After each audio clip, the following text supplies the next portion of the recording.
আল্লাহর পয়গম্বর বললেন, সাহাবায়ে কেরাম, মক্কার লোকজন যে কষ্ট আমাদের দিতেছে, মনে হয় আর বেশি দিন আমি এই মক্কার জমিনে থাকতে পারবো না।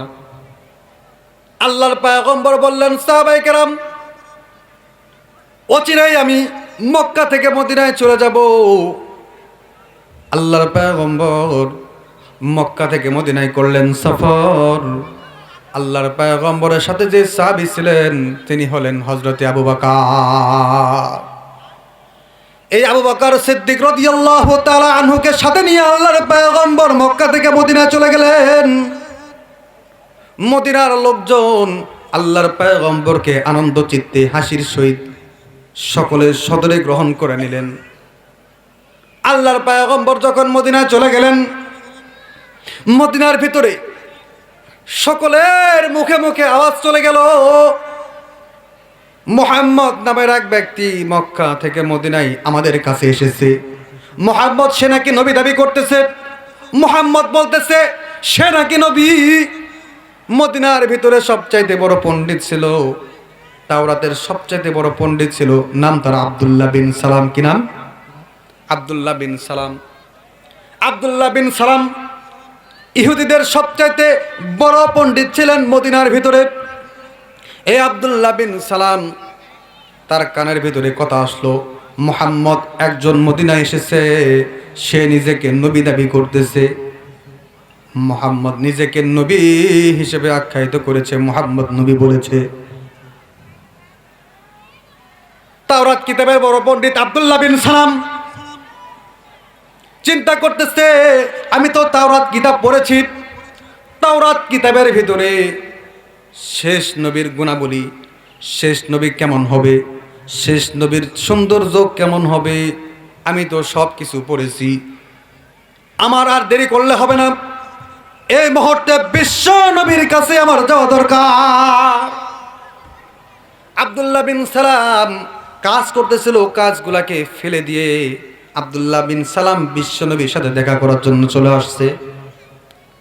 আব্দুল্লাহ বিন সালাম বিশ্ব নবীকে বলতেছে, ওগো মুহাম্মদ, আমি শুনলাম তুমি নাকি নবী, তুমি নাকি নিজেকে নবী দাবি করতেছো, তুমি বলেছো তুমি নাকি নবী।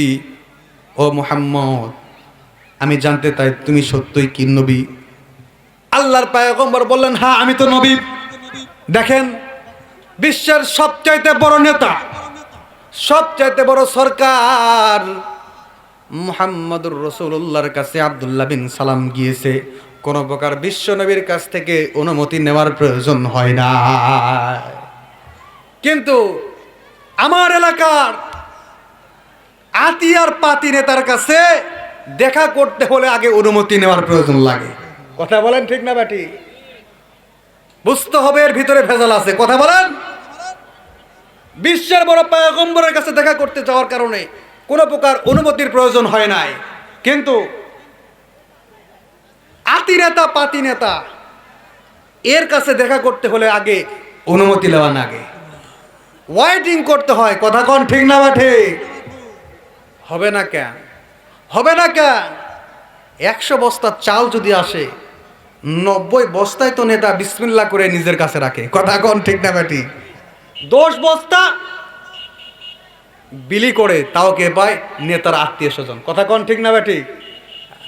এ বাস্তব না অবাস্তব? বিশ্বের বড় পয়গম্বর সরকারের কাছে আব্দুল্লাহ বিন সালাম গিয়েছে, দেখা করার জন্য কোনো প্রকার অনুমতি নিতে হয় নাই। এ আব্দুল্লাহ বিন সালাম মুহাম্মদুর রাসূলুল্লাহকে বলতেছে, মুহাম্মদ, শুনলাম তুমি নাকি নবী, নিজেকে নবী দাবি করতেছো। ওগো মুহাম্মদ, তুমি যদি সত্যই নবী হয়ে থাকো, আমি আব্দুল্লাহ বিন সালাম তোমাকে 3টা প্রশ্ন করব। কয়টা প্রশ্ন? আব্দুল্লাহ বিন সালাম বলতেছে, মুহাম্মদ, তুমি যদি সত্যই নবী হয়ে থাকো, আমি আব্দুল্লাহ বিন সালাম তোমাকে 3টা প্রশ্ন করব। ও মুহাম্মদ, তুমি যদি এই 3টা প্রশ্নের উত্তর দিতে পারো, আমি আব্দুল্লাহ বিন সালাম কথা দিলাম তোমার হাতে হাত রেখে পড়ব, লা ইলাহা ইল্লাল্লাহু মুহাম্মাদুর রাসূলুল্লাহ। আরেকবার মহব্বতে বলি লা ইলাহা ইল্লাল্লাহু মুহাম্মাদুর রাসূলুল্লাহ সাল্লাল্লাহু আলাইহি ওয়াসাল্লাম। মুহাম্মদ, তোমাকে তিনটা প্রশ্ন করব, যদি তুমি তিনটা প্রশ্নের উত্তর দিতে পারো আমি তোমার হাতে হাত রেখে কালেমা পড়ে মুসলমান হয়ে যাব। সুবহানাল্লাহ বলেন।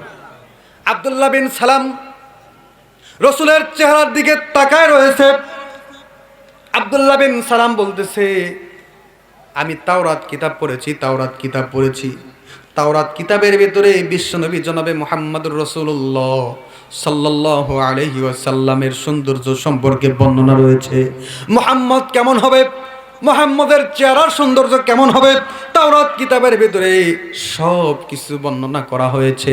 আমি আব্দুল্লাহ বিন সালাম বিশ্বনবীর চেহারার দিকে তাকাইয়া দেখলাম বিশ্বনবীর চেহারাটা তাওরাত কিতাবের ভিতরে যে রকম সৌন্দর্য রয়েছে তার চাইতেও কোটি কোটি গুণ বেশি সুন্দর মুহাম্মদের চেহারা। আল্লাহর পয়গম্বরের সৌন্দর্য সম্পর্কে আম্মাদান আয়েশা সিদ্দিকা রাদিয়াল্লাহু তাআলা আনহা বলেন, বিশ্বনবী কেমন সুন্দর জানো নাকি? ওই যে ইউসুফ আলাইহিস সালাম আর জুলাইখা ইউসুফ আলাইহিস সালামের প্রেমে পড়ে গিয়েছিল। বাদশার স্ত্রী আজিজে মিসরের স্ত্রী জুলাইখা নিজের পালিত সন্তান ইউসুফ আলাইহিস সালাতু ওয়াস সালামের প্রেমে পড়ে গেলেন। জুলাইখা যখন প্রেমে পড়ে গেলেন আর এই কথাটা যখন জানাজানি হয়ে যায়, রাজ্যের সকল মহিলার কানা ঘোষাঘষি হয়। শুধু তাদের নয়, আমাদের সমাজেও হয়। সবচাইতে বড় খবর, সবচাইতে বড় সংবাদ প্রচার হয় মহিলার মাধ্যমে। কথা বলেন ঠিক না ব্যাটি? মহিলা মানুষ যদি একটা কথা শুনে পাশের মহিলাকে বলবে, বউ শুনছু? কথা কন ঠিক না ব্যাটি? সবচাইতে প্রচার মাধ্যম হলেন মহিলা, আমাদের সমাজের মহিলারা। কোনো একটা খবর যদি তার কানে আসে, বউ শুনছু অমুকের বেটি তো ধরা পড়ছে। কথা কন ঠিক না ব্যাটি? আপনার কাছে খবর পৌঁছার আগেই সারা মহল্লায় খবর ছড়িয়ে দেয়। ইউসুফ আলাইহিস সালামের জামানায় জুলাইখা ইউসুফ আলাইহিস সালামের প্রেমে পড়েছে। সকল মহিলারা কানা ঘষাঘষি করতেছে, একজন বাদশার স্ত্রী হওয়ার পরেও একজন গোলামের প্রেমে পড়েছে। এটা কেমন কেমন ব্যক্তি, কেমন লোক। জুলাইখার একটু সম্মানে বাঁধল না, নিজের পালক পুত্রের প্রেমে পড়েছে, নিজের গোলামের প্রেমে পড়েছে। জুলাইখার সম্মানে কি বাঁধে না? আজিজে মিসরের স্ত্রী জুলাইখার কানে যখন এই কথাটা চলে আসছে, রাজ্যের সকল মহিলারা জুলাইখাকে নিয়ে কানা খোঁচাখুচি করতেছে। জুলাইখা সকল মহিলাদেরকে রাজ দরবারে দাওয়াত করছে। রাজ্যের সকল মহিলাদের সামনে ঢোল পিটে দেওয়া হলো, আপনারা সকলে রাজ দরবারে চলে আসবেন। সকল মহিলারা যখন রাজ দরবারে উপস্থিত হয়ে গেছে, আজিজে মিসরের স্ত্রী জুলাইখা সকল মহিলাদেরকে লাইন করে সারি ধরে বসায় ফেলছে। আর সকলের হাতে একটা করে আপেল আর একটা করে ছুরি দিয়েছে, চাকু দিয়েছে। সকলকে বলতেছে, তোমরা আপেলটা হাতে ধরো আর চাকু তোমরা হাতের ভিতরে ধরো। আমি যখন বলবো তখন তোমরা আপেলটা কাটবা। ইউসুফ আলাইহিস সালাতু ওয়াস সালামকে জুলাইখা আদেশ করলেন, তুমি ভিতরে প্রবেশ করো। ইউসুফ আলাইহিস সালামকে আল্লাহ পাক এত সুন্দর করে বানাইছিল। ইউসুফ আলাইহিস সালাম যখন ঘরের ভিতরে প্রবেশ করেছে, সকল মহিলারা বসে রয়েছে। সকল মহিলাদের হাতের ভিতরে একটা করে আপেল আর একটা করে চাকু রয়েছে। ইউসুফ আলাইহিস সালাম যখন দরজা খুলে ভিতরে প্রবেশ করেছে, সকল মহিলাদেরকে জুলাইখা বললেন, ও মহিলারা, ও আমার বান্ধবীরা, তোমরা সকলে তোমাদের আপেলটা কাটা শুরু করে দাও। মহিলারা ইউসুফ আলাইহিস সালামের চেহারার দিকে তাকাইয়া ইউসুফ আলাইহিস সালামের চেহারার দিকে তাকাইতে লাগলেন। এমন তাকায় রয়েছে নিজেদের হাতে আপেল আছে আর চাকু আছে, আপেল কাটতে যাইয়া ইউসুফ আলাইহিস সালামের চেহারার সৌন্দর্য দেখতে যাইয়া, ইউসুফ আলাইহিস সালামকে দেখতে যাইয়া নিজেদের হাত কেটে ফেলেছে। ইউসুফ আলাইহিস সালামকে আল্লাহ পাক কত সৌন্দর্য দিয়েছিলেন। ইউসুফ আলাইহিস সালামকে দেখে মিশরের মহিলারা নিজেদের হাতটা কেটে ফেলেছে, আপেল কাটা বাদ দিয়ে নখ কেটে ফেলেছে, নখ থেকে রক্ত পড়তেছে।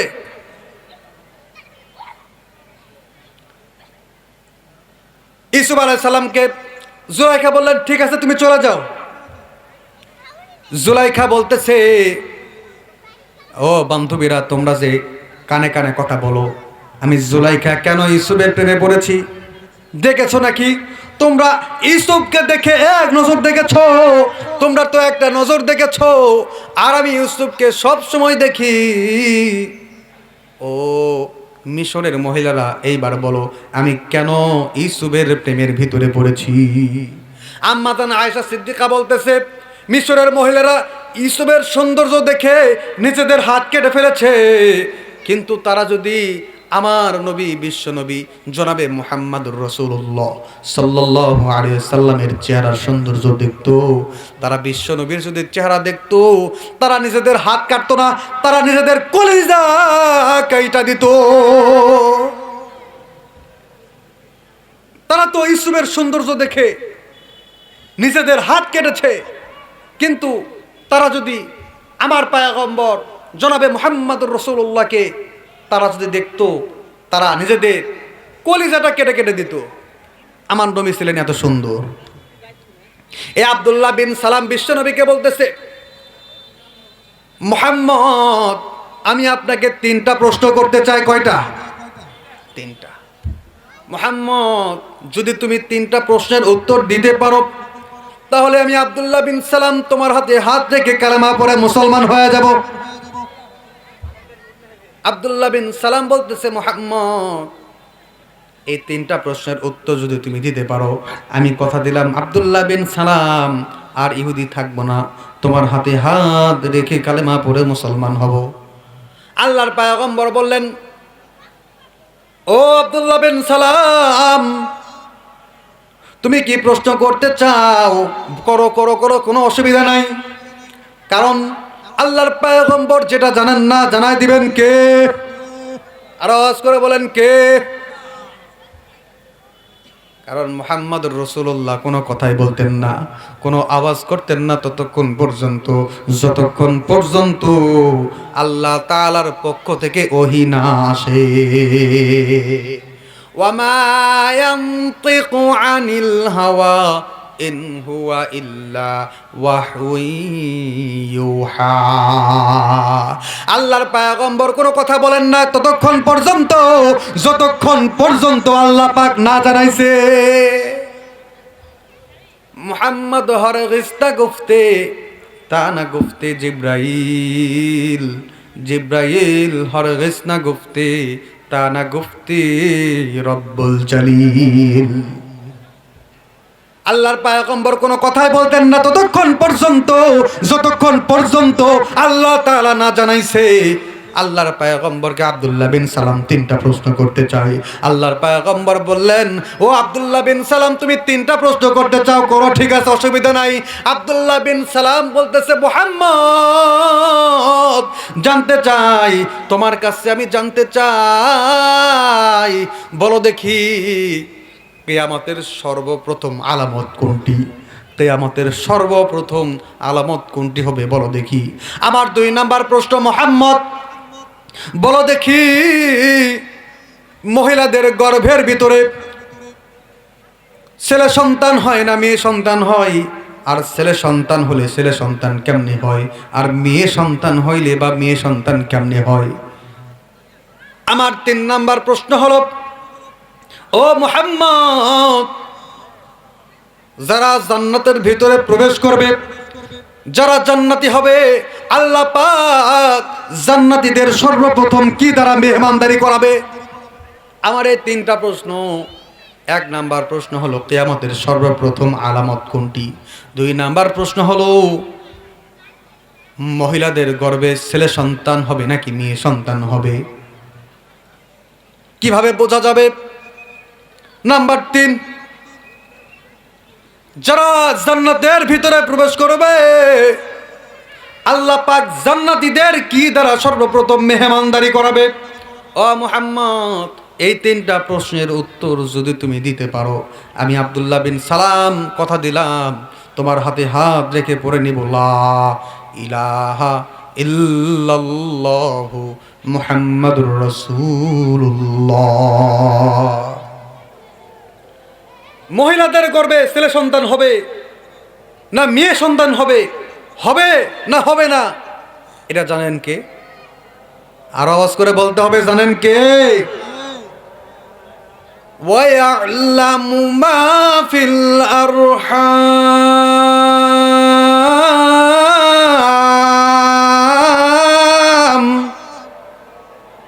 মহিলাদের গর্ভে ছেলে সন্তান হবে না মেয়ে সন্তান হবে? হবে কি হবে না জানেন কে? আর আমরা করি কি? বিয়ে করছে 2 বছর 3 বছর, সন্তান হয় না, সন্তান নেওয়ার জন্য মাজারে গিয়ে মান্নত করি। কথা কোন ঠিক না বা ঠিক? শুনে রাখেন, মুসলমান ইমানদার, ইমানদারের ইমান তখনই নষ্ট হয়ে যায় যখন সে মাজারের কাছে গিয়ে সন্তান চায়। কথা বলতে হবে ঠিক না বা ঠিক? আমাদের উত্তরবঙ্গের ভিতরে একটা জায়গা আছে মহাস্থানগড়, চেনেন? নাম শুনছেন? ওই জায়গায় দেখবেন সন্তান নেওয়ার জন্য বাস ভাড়া করে চাউল টাউল রেডি করে, পোলা বিরিয়ানি রেডি করে ওই জায়গায় গিয়ে সন্তান চায়। কথা কোন ঠিক না বা ঠিক? ওই জায়গায় একটা দুধ পাথর আছে। মানুষ দেখবেন মহিলারা লিটারে লিটারে দুধ ওই পাথরের উপর ঢালতেছে। দেখছেন? দেখছেন? সুপি সাইজের নামিয়া ঘুরতে জানতো। সবাই যে ওই মান্যত করার জন্য যায় তা না, বরং শাহ সুলতান বলখি রহমতুল্লাহি আলাইহির মাজার জিয়ারত করতে যায়। তিনি যে হক্কানি আল্লাহর ওলি ছিলেন এর ভিতরে কোনো ডাউট নেই। সবাই যে মান্যত করতে যায় তা না, কেউ জিয়ারতও করতে যায়। দেখবেন ওই পাথরের উপরে লিটারে লিটারে দুধ ঢালতেছে। কেন? তাদের গাভীর যেন দুধ বেশি হয়। বলেন, দুধ হবে বেশি হবে না কম হবে জানেন কে? আল্লাহ।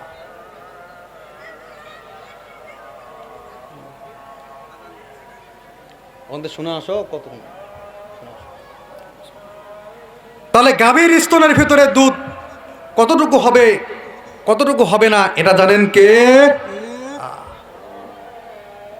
দেখবেন ওই পাথরের উপরে যখন দুধ ঢালতেছে, কিছুক্ষণ পর কুত্তা বিড়াল ওই দুধ চাটাচাটি শুরু করছে। সন্তান চাইতে হবে কার কাছে? আল্লাহর কাছে। কিন্তু সন্তান একদল মহিলা আছে, তারা টিভির সামনে, সন্তান পেটের ভিতরে আছে 2 মাস 3 মাস 6 মাস বয়সী বাচ্চা নিয়ে টিভির সামনে টিভি দেখে, স্টার জলসা, জি বাংলা, কালার্স বাংলার নাটকগুলা দেখে, আর ডাক দেয়া কয় আমার সন্তান যদি ওই নায়কের মতো হতো। নাউজুবিল্লাহ, জোরে বলে নাউজুবিল্লাহ। কালার্স বাংলার, জি বাংলা আর স্টার জলসা এই নাটকগুলা দেখে আর কয় আমার সন্তানটা যদি অমুক নায়কের মতো হতো। আর টিভি দেখবে না কেন? ওর কাজ তো নাই, ওর কাজ তো নাই। কারণ মরদজি বিয়া করার সময় 10 লাখ টাকা যৌতুক লিছে। কথা কন। মেয়ের মা 10 লাখ টাকা দিয়ে যৌতুক দিয়ে বিয়ে দিছে, সন্তান পেটে আসছে, মা বলতেছে খবরদার জামাই, আমার মেয়ে যদি কিছু হয় তোমার কিন্তু খবর আছে। এ তো 10 লাখ টাকা যৌতুক নিয়ে নিছে। আবার কিছু ছেলের বাপও আছে হারামি, এরা হারামি, আরো হারামি। আমার ছেলেকে আমি মাস্টার্স কমপ্লিট করাইছি, গ্রাজুয়েট কমপ্লিট করাইছি, ডাক্তার বানাইছি, ইঞ্জিনিয়ার বানাইছি, আমার ছেলেকে আমি মাস্টার করালাম, আমার এই ছেলেকে বিয়ে দিব এমনি এমনি 10 লাখ টাকা নেব। কথা কন ঠিক না ব্যাটি? আবার ওই চাচাই কয় হুজুর আমার বৌমা কথা শুনে না। এ কথা বলেন ঠিক না ব্যাটি? চাচা আমার বৌমা আমার সেবা করো না। আরে করবে কোথ থেকে?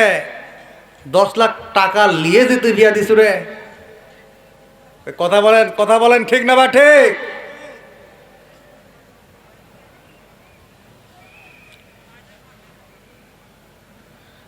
অথচ সন্তান দেওয়ার মালিককে সন্তান চাইতে হবে কার কাছে? আব্দুল্লাহ বিন সালাম নবীজিকে 3টা প্রশ্ন করেছে। ওগো পয়গম্বর, বলেন দেখি কিয়ামতের সর্বপ্রথম আলামত কোনটি? আল্লাহর পয়গম্বর বললেন, ও আব্দুল্লাহ বিন সালাম, কিছুক্ষণ অপেক্ষা করো, আল্লাহর পক্ষ থেকে ওহী আসবে, আমি তোমাকে বলে দেব। আব্দুল্লাহ বিন সালাম চুপ হয়ে বসে থাকলেন। আল্লাহ তাআলা বললেন, ও জিবরিল, যাও আমার বন্ধু যেন করে নানার হসফিল, আমার বন্ধুর কাছে এই 3টা প্রশ্নের উত্তর নিয়ে তুমি এখনই চলে যাও। আল্লাহর পয়গম্বর আলাইহিস সালাম বললেন, আব্দুল্লাহ বিন সালাম, তোমার 1 নাম্বার প্রশ্ন ছিল কিয়ামতের আলামত প্রথম কোনটি হবে? ও আব্দুল্লাহ বিন সালাম, শোনো, কিয়ামতের সর্বপ্রথম আলামত হচ্ছে পূর্ব দিগন্ত থেকে আগুন বের হবে। এই আগুনটা মানুষগুলাকে ধাওয়া করতে করতে পশ্চিম দিগন্তে নিয়ে যাবে। তোমার 2 নাম্বার প্রশ্ন ছিল মহিলাদের গর্ভে ছেলে সন্তান মেয়ে সন্তান কেমনে হয়? ও আব্দুল্লাহ বিন সালাম, শোনো, স্বামী স্ত্রী উভয়ের মিলামেশার পর যদি স্বামীর শুক্রাণু মহিলার শুক্রাণুর আগে যদি গালেব হয়ে যায়, তাহলে ওই সন্তানটা হবে ছেলে সন্তান। আর যদি মেয়ের শুক্রাণুটা গালেব হয়ে যায়, তাহলে বুঝতে হবে ওই সন্তানটা হবে মেয়ে সন্তান। হুকুম কার? কে করেন? ইন্নাল্লাহা আলা কুল্লি শাইইন কাদির, সকল ক্ষমতার মালিক একমাত্র। তোমার 3 নাম্বার প্রশ্ন ছিল আব্দুল্লাহ বিন সালাম, তুমি 3 নাম্বার প্রশ্ন করেছিলে। তোমার 3 নাম্বার প্রশ্ন ছিল যারা জান্নাতের ভিতরে প্রবেশ করবে, জান্নাতীদের আল্লাহ রাব্বুল আলামিন সর্বপ্রথম কি দ্বারা মেহমানদারি করাবে? ও আব্দুল্লাহ বিন সালাম, শোনো, যারা জান্নাতের ভিতরে প্রবেশ করবে আল্লাহ তাআলা নিজে মেজবান হয়ে যাবেন। আর যারা জান্নাতি রয়েছে এই জান্নাতীদেরকে আল্লাহ পাক মেহমানদারি করাবেন নিজে মেজবান হয়ে। কি দ্বারা মেহমানদারি করাবে?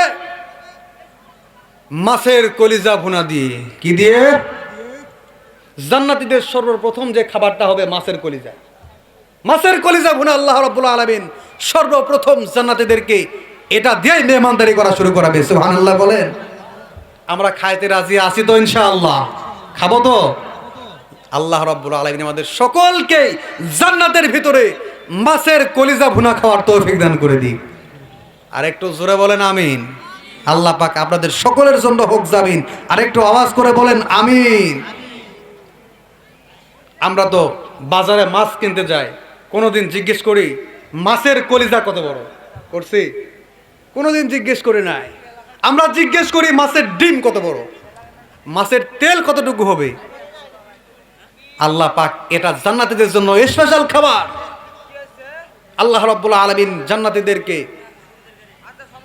মাছের কলিজা ভুনা খাওয়াইয়া মেহমানদারি করাবে। সুবহানাল্লাহ বলেন। তাহলে এই মাছের কলিজা ভুনা খাইতে হলে নবীদের যে কাজ, নবীওয়ালাদের যে কাজ, এই কাজ তো আমাদের করতে হবে নাকি?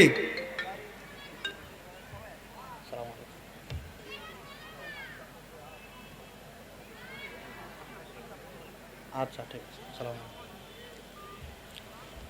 তাহলে মাছের কলিজা খাইতে হলে আমাদের নবীওয়ালা কাজ করতে হবে, নবীদের সিরাত সুরত আমাদের ভিতরে ধরতে হবে, ঠিক কিনা? যদি নবীর সিরাত সুরত আমরা না শুনি, নবীর সিরাত অনুযায়ী আমরা না চলি, তাহলে এই মাছের কলিজা ভুনা খাওয়া যাবে? আমরা চাই তো মাছের কলিজা ভুনা খাইতে। তাহলে নবীওয়ালাদের কাজ ছিল তারা দুনিয়ার জমিনে যত পয়গম্বর এসেছেন প্রত্যেকটা পয়গম্বরের ছিল একটাই কাজ, তারা দুনিয়ার জমিনে এসে করেছে মানুষদের কাছে এক আল্লাহর ওয়াজ। কথা বলেন ঠিক না বেঠিক? এই আবু বকর সিদ্দিক রাদিয়াল্লাহু তাআলা আনহু নবীওয়ালা কাজ কালামার দাওয়াতটা পৌঁছে দেওয়ার জন্য ইনি ইহুদিদের পাঠশালায় গিয়েছেন। বলতেছে, ভাই আপনারা যারা আছেন আপনারা সকলে লা ইলাহা ইল্লাল্লাহ পড়েন, আল্লাহ পাক আপনাদেরকে জান্নাত দিবে। সুবহানাল্লাহ বলেন। আবু বকর সিদ্দিক রাদিয়াল্লাহু তাআলা আনহু হাঁটতেছেন আর পড়তেছেন লা ইলাহা ইল্লাল্লাহ, লা ইলাহা ইল্লাল্লাহ। আবু বকর সিদ্দিক চিন্তা করলেন, আল্লাহর পয়গম্বরের কাজ তো হলো কালেমার দাওয়াত পৌঁছে দেওয়া। আমি আবু বকর নবীর সাহাবী, নবীর বন্ধু, অতএব নবীর কাজ আমি পৌঁছে দিই। মদিনার ভিতরে আল্লাহর পয়গম্বর আলাইহিস সালাম যখন দাওয়াতের কার্যক্রম শুরু করে দিলেন, আবু বকর এই মিশনটা নিয়ে যখন বাড়ির পথে রওনা দিয়েছেন, পথিমধ্যে দেখতেছেন ইহুদিদের পাঠশালা, যেই পাঠশালার ভিতরে মুসলমানদেরকে কিভাবে নিম্নে রাখা যায়, মুসলমানদের কিভাবে লাঞ্ছিত করা যায়, মুসলমানদের কিভাবে তাদের দিনকে কিভাবে নিচু করা যায়, মুসলমানদের কিভাবে নিচু করা যায়, এ নিয়ে তাদের ভিতরে পরামর্শ চলতেছিল। আবু বকর সিদ্দিক রাদিয়াল্লাহু তাআলা আনহু এমন সময় ওই পাঠশালার ভিতরে চলে গেছেন। আবু বকর ডাক দিয়ে বলতেছে, ও ভাইরা শোনো, ও ফিনহাস, তুমি তো ইহুদিদের পণ্ডিত, আমি তোমাকে বলে দিলাম তুমি যদি লা ইলাহা ইল্লাল্লাহ পড়ো, সকলে যদি মুহাম্মাদুর রাসূলুল্লাহ সাল্লাল্লাহু আলাইহি সাল্লামকে পয়গম্বর হিসেবে মেনে নাই, আমি বলে দিলাম আল্লাহ পাক তোমাদের জান্নাত দিয়া দিবে। আল্লাহর পয়গম্বর আলাইহিস সালামের দাওয়াতটা পৌঁছা দিয়েছেন। ফিনহাস লাফ দিয়ে উঠে বলতেছে, ও আবু বকর, কোন আল্লাহর ইবাদত করার জন্য বলতেছো? আল্লাহর পয়গম্বর বললেন, আবু বকর তোমার এই দাওয়াতটা পৌঁছায় দেওয়া লাগবে। আবু বকর আল্লাহর পয়গম্বরের কথা মতো ফিনহাসের কাছে গিয়ে কালেমার দাওয়াতটা যখন দিয়েছে, ফিনহাস কলার ঝাঁকানি দিয়ে বলতেছে, আবু বকর কোন আল্লাহর ইবাদত করতে বলো? আবু বকর ডাক দিয়ে কয়, ও ফিনহাস, আমার আল্লাহ তো তিনি কুল হুয়াল্লাহু আহাদ আল্লাহু আকবার, আমার আল্লাহ তো তিনি যার কোনো শরীক আছে, যার কোনো শরীক নাই, তিনি কারো থেকে জন্ম নেন নাই, তিনি কাউকে জন্ম দেন নাই, লাম ইয়ালিদ ওয়া লাম ইউলাদ, তিনি কারো থেকে জন্ম নেন নাই, তিনি কাউকে জন্ম দেন নাই। আমার ওই আল্লাহর ইবাদত করো যে আল্লাহ এক, তার কোনো শরীক নাই। ফিনহাস কলারটা ঝাঁকা নিয়ে দিয়ে বলতেছে, আবু বকর তোর আল্লাহ ফকির, তোর নবীও ফকির, নাউজুবিল্লাহ। আবু বকরের সামনে নবীকে গালি দিচ্ছে, আল্লাহকে গালি দিচ্ছে। বলেন আবু বকর তো এক নাম্বার ইমানদার। আবু বকরের সামনে যখন গালি দিছে, আবু বকর কি ঠিক থাকতে পারে? এ যুবক ভাইরা আওয়াজ দিয়ে বলেন, আবু বকরের রক্ত এখন নরম না গরম? সে আওয়াজ দিলেন তাতে তো আমি পাইলাম লজ্জা শরম। বলেন তো, আবু বকরের সামনে আল্লাহ পাককে গালি দিয়েছে, রসুলকে গালি দিয়েছে, আবু বকরের রক্ত এখন নরম না গরম? আবু বকর সিদ্দিক রাদিয়াল্লাহু তাআলা আনহু বললেন, ভাইরে তুমি গালি দিয়েছো একবার, ঠিক আছে, কোনো অসুবিধা নাই, কিন্তু আরেকবার যদি তুমি গালি দাও, আমি আবু বকর তোমাকে ছেড়ে কথা বলবো না। আল্লাহু আকবার। আবু বকর সিদ্দিক ডাক দিয়ে বলতেছে, আরেকবার যদি তুমি গালি দাও, আমি আবু বকর তোমাকে মারতে বাধ্য হব। ফিনহাস কলারটা সোকানি দিয়ে বলতেছে, মুহাম্মাদের আল্লাহ ফকির, মুহাম্মদ নিজেও ফকির, আবু বকর তুমিও ফকির। আবু বকর সিদ্দিক আর দেরি করলেন না, জামার হাতটা আস্তে করে তুলে ফিনহাসের গালে এমন জোরে থাপ্পড় দিছে, ফিনহাস 10 হাত দূরের ভিতরে পড়ে গেছে, 10 হাত দূরে পড়ে গেছে। সকল ইহুদি এই দৃশ্য দেখে চমকে গেছে, হায়রে আবু বকর তো বৃদ্ধ মানুষ, আবু বকরের গায়ে এত জোর কিভাবে আসলো, আবু বকর কিভাবে এত জোরে থাপ্পড়টা মারতে পারলো? বলেন তো দেখি, ইসলামের পক্ষে, ইমানের পক্ষে, আল্লাহ রাব্বুল আলামিনের পক্ষে যদি কেউ থাকে, তার গায়ে জোর বাড়া দেন কে? আবু বকরের গায়ে জোর বাড়া দিয়েছেন কে? আবু বকর থাপ্পড়টা মারার সঙ্গে সঙ্গে ফিনহাস তো দূরে পড়ে গেছে। সকল ইহুদিরা বলতেছে আবু বকরের গায়ে কিরকম শক্তি চলে আসলো। এমন মুহূর্তে মুসলমানদের চরম শত্রু, সবচাইতে বড় শত্রু, নাম তার হলো মিস্টার ইবলিস। মিস্টার ইবলিস, মিস্টার ইবলিস এবার ইহুদিদেরকে বলতেছে, এই তোমরা তো এতক্ষণ পর্যন্ত ইসলামকে কিভাবে নিচু করা যায়, ইসলামকে কিভাবে সবচাইতে লাঞ্ছিত করা যায় এই পরামর্শ তোমরা করতেছিলে। আমি তোমাদের পরামর্শ দিচ্ছি, তুমি যদি এখনই মুহাম্মদের কাছে কিসাস চাও, তোমাকে আবু বকর গালে থাপ্পড় মেরেছে, এটার যদি কিসাস তুমি চাও, তাহলে শোনো, মুহাম্মদ বিচার করবে আবু বকরের। তাহলে আবু বকর হলে মুহাম্মদের বন্ধু, আর মুহাম্মদ হলো আল্লাহর বন্ধু। এখন আল্লাহর বন্ধু মুহাম্মদ, মুহাম্মদের বন্ধু হলো আবু বকর। বন্ধু বন্ধুত্বের ভেতরে ফাটল সৃষ্টি হবে, ইসলাম আর উঁচু হবে না। ফিনহাস মুহাম্মদুর রাসূলুল্লাহ সাল্লাল্লাহু আলাইহি ওয়াসাল্লামের কাছে চলে গেছেন। ডাক দিয়ে কই, সরকার বিচার চাই। কিসের বিচার? কই, আপনার সাহাবী আবু বকর আমার গালে থাপ্পড় মারছে, তাকায় দেখেন। আল্লাহর পয়গম্বর ডাক দেয়, কয়, ফিনহাস, না না, আমি বিশ্বাস করি না, কারণ আবু বকর থাপ্পড়ে মারতে পারে না। আল্লাহর পয়গম্বর আবু বকরের সাথে বলেছেন, আর হামু উম্মতি বি উম্মতি আবু বকর ওয়া আশাদুহুম ফি আমরিল্লাহি উমর। আল্লাহর পয়গম্বর আবু বকরের শানে বলেছেন আরহাম, আর আল্লাহর পয়গম্বর ওমরের শানে বলেছেন আসাদ্দু। সবচাইতে কঠোর দিলের মানুষ হলেন ওমর, সবচাইতে নরম দিলের মানুষ হলেন আবু বকর। আর আবু বকর থাপ্পড় মেরেছে, আল্লাহর পয়গম্বর বিশ্বাস করে না, বিশ্বাস করে না। ইতি মুহূর্তে আল্লাহর পয়গম্বর বললেন, না না, তোমাকে থাপ্পড় মারলে ওমর মারছে, ওমরের থাপ্পড় খেয়ে তোমার চেহারা ফিরে গেছে আবু বকরের দিকে, তুমি মনে করেছো আবু বকর তোমার থাপ্পড়টা মারছে। ইতিমধ্যে আবু বকর সিদ্দিক রাদিয়াল্লাহু তাআলা আনহু চলে আসছেন। আল্লাহর পয়গম্বর আবু বকরের দিকে তাকায় দেখে আবু বকরের চোখটা গরম হয়ে আছে, লাল হয়ে আছে, আবু বকরের চেহারা পর্যন্ত লাল হয়ে গেছে। আবু বকর নিজের জামার হাতাটা আরেকবার তুলতেছে। আল্লাহর পয়গম্বর বলতেছে, আবু বকর, এতক্ষণ পর্যন্ত তোমার পক্ষে করতেছিলাম ওকালতি, এখন তো দেখলাম ও আবু বকর পাল্টে গেল তোমার গতি। ও আবু বকর, আমি জানবার চাই থাপ্পড়টা তুমি মারছো নাকি? আবু বকর কয়, আল্লাহর রাসূল, আপনি অনুমতি দেন ওরে আরেকটা লাগাই দিই। ওর সাহস কত বড়, আমি আবু বকরের সামনে মুহাম্মদকে গালি দিবে, আমি আবু বকরের সামনে আল্লাহকে গালি দিবে, আর আমি আবু বকর চুপ থাকবো, এমন সাহাবী আবু বকর।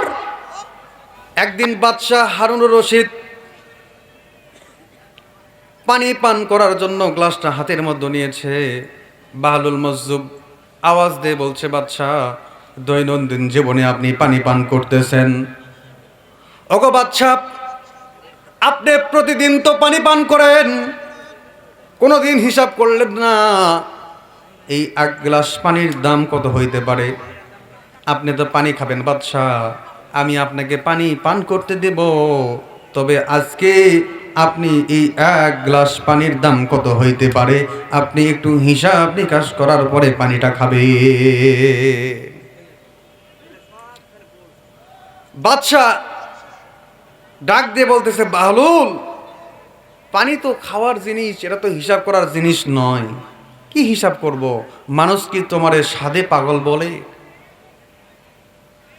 বাহলুল মজজুব ডাক দেয়, কয়, বাদশা গো,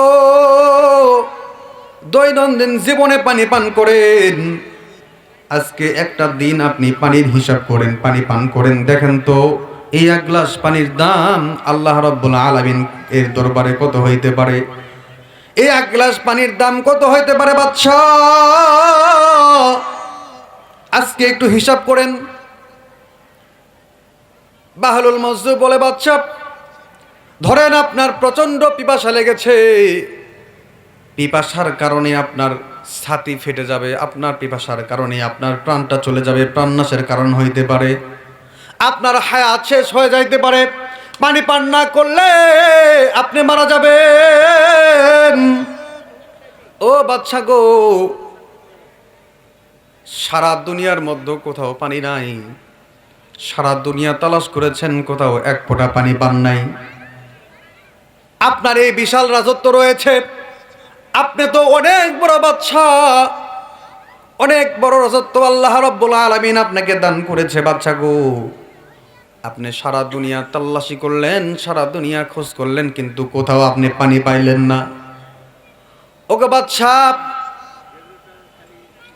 আপনার প্রাণটা চলে যাবে পানি যদি পান না করেন। এমন মুহূর্তে আমি বাহলুলের কাছে এক গ্লাস পানি রয়েছে। ও বাদশা, এই এক গ্লাস পানি ছাড়া দুনিয়ার জমিনে আর কোথাও পানি নাই।